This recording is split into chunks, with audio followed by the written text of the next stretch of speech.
Hello everyone, my name is Muskan. Welcome to my channel SOL Study Point.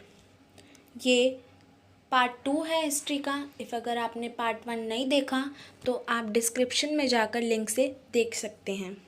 Start करते हैं। पुरातात्विक स्रोत। पुरातात्विक स्रोत को साहित्यिक स्रोतों के ऊपर प्रधानता दी जाती है क्योंकि हमारे ज़्यादातर जो साहित्य का समय है और लेखक ब्यौरा है वो अनिश्चित है। पुरातात्विक स्रोत हमें भारतीय सभ्यता के विकास को जानने में सक्षम बनाता है।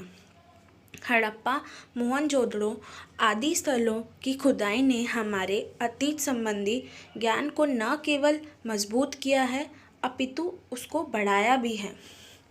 कुछ हमको सबूत मिले हैं, जैसे कि कुछ अभिलेख हमको खुदाई में मिले हैं, कुछ सिक्के मिले हैं, नगर, स्मारक व अन्य अवशेष।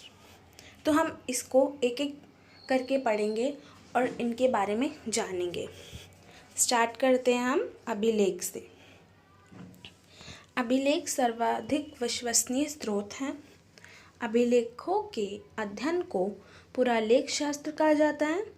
जो अभिलेख होते हैं वो पत्थर के टुकड़ों, तांबों की प्लेटों, चट्टानों, इमारतों की दीवारों पर उत्कीर्ण होते हैं, जो ना ही आसानी से ख़राब होते हैं और ना ही उनके साथ कोई आसानी से छेड़छाड़ कर सकता है। जो अभिलेख होते हैं, अभिलेख कुछ खास, निजी या सार्वजनिक घटनाओं का स्मरण दिलाते हैं। अभिलेखों की तिथियों का स्पष्ट ब्यौरा नहीं मिला है। जो अभिलेख हैं उनको कई भाषाओं में लिखा गया है, जैसे कि पाली, प्राकृतिक, संस्कृत, तमिल आदि। इनको 2 लिपियों में लिखा गया है, जैसे ब्राही और खरोष्टी।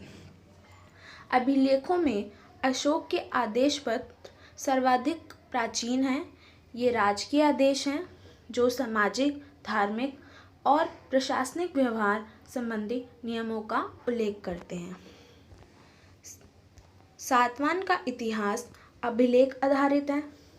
भारत के बाहर पाए जाने वाले कुछ अभिलेख विदेशी संबंधों पर प्रकाश डालते हैं।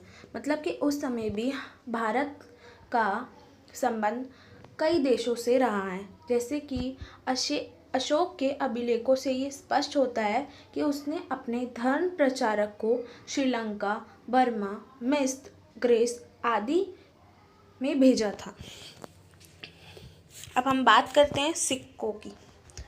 सिक्के अभिलेख के साथ साथ सिक्के भी भारतीय इतिहास के महत्वपूर्ण पुरातात्विक स्रोत हैं।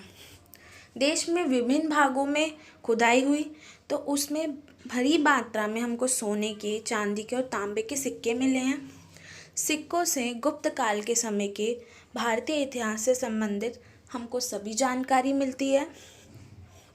पकाई गई मिट्टी के बने सिक्कों के सांचे बड़ी संख्या में हमको मिले हैं, जो हमको ईसा की आरंभिक 3 सदियों के बारे में पूर्ण जानकारी देते हैं। यूनानी आक्रमण के बाद हमारे यहाँ के सिक्कों पर राजाओं का नाम मिलते थे। सिक्कों पर शासकों के चित्र भी हुआ करते थे। पांचाल, मालवा आदि के मित्र शासकों के इतिहास का पुनर्निर्माण हुआ था, वो उनके सिक्कों के दम पर ही संभव हो पाया था। अब हम बात करते हैं नगर और स्मारक की। खुदाई में बड़ी संख्या में नष्ट नगर प्राप्त हुए हैं। कुछ नगर जहां बड़े पैमाने में नगर और स्मारक हुआ करते थे, ऐसे साक्ष्य प्राप्त हुए हैं, जैसे कि बिहार में राजगीर, नालंदा, पंजाब में पेशावर, बंगाल में कोटीवर्ष, मध्य प्रदेश में सांची, पद्मावती, राजस्थान में बेराट और संभार। इन सभी जगहों पर इधर खुदाई हुई और खुदाई में हमको बहुत सारे नगर व स्मारक मिले हैं, जो उस समय की पूर्ण जानकारी हमको वहाँ की देते हैं। अंग्रेजों के समय में मोहनजोदड़ो, हड़प्पा, जनोदड़ो, पंजाब आदि जगह पर खुदाई होने के बाद सिंधु घाटी सभ्यता का पता चला। जब अंग्रेजों ने इन सभी जगहों पर खुदाई कराई थी, तो उस खुदाई में हमको उस खुदाई के दौरान हमको सिंधु घाटी सभ्यता का भी पता चलता है और उस समय की हमको पूर्ण जानकारी हमको इन नगर व स्मारक द्वारा ही मिलती है। अब हम बात करते हैं कुछ अन्य अवशेष। मध्य एशियाई के कई हिस्सों जैसे चीन, कोरिया, जापान, थाईलैंड इत्यादि स्थलों से उत्खनन द्वारा मूर्तिकला, चित्रकला, मठ, स्तूप, पांडुलिपियां, औजार व देवी देवताओं की प्रतिमाएं आदि प्राप्त हुई हैं। मतलब कि सेंट्रल एशिया के और भी कई भागों में हमको मूर्तिकलाएं देखने को मिली हैं, कुछ चित्रकलाएं थीं, कुछ बौद्ध मठ मिले हैं, कुछ स्तूप व आदि हमको प्राप्त हुआ है। कुछ जो भवन थे और कुछ स्मारक की जब हमने वैज्ञानिक जांच हुई तो हमको प्राचीन समय के सामाजिक व धार्मिक हालातों का पता चलता है। कुछ ऐसे चित्र व मृदबान देवी देवताओं की प्रतिमा आदि के उदाहरण भी हैं जो प्राचीन भारत की कला को प्रदर्शित करते हैं और साथ ही प्राचीन संस्कृति की खोज में हमारी मदद करते हैं। बलूचिस्तान, उत्तर पश्चिम भारत, गंगा यमुना मध्य भारत व दक्षिण भारत से हमको लौह युग के साक्ष्य भी मिले हैं, जिनसे देश के विभिन्न हिस्सों में अलग अलग काल के दौरान लोगों के सामाजिक व आर्थिक विकास का भी हमको पूर्ण जानकारी मिलती है। अब हम बात करते हैं विदेशी साहित्य। हमने साहित्यिक स्रोत पढ़े, हमने फिर पुरातात्विक स्रोत पढ़े और अब हम कुछ विदेशी साहित्य पढ़ेंगे जिनसे कि हमको प्राचीन भारत की जानकारी मिलती है। विदेशी साहित्य, कुछ लोग हमारे यहाँ पर पर्यटक बनकर या भारतीय धर्म को अपनाकर आते थे। यूनानी, रोमन, चीनी यात्री भारत आया करते थे जो भारत के बारे में आंखों देखी सभी चीज़ों का विवरण कर देते थे, सब चीज़ें लिख दिया करते थे।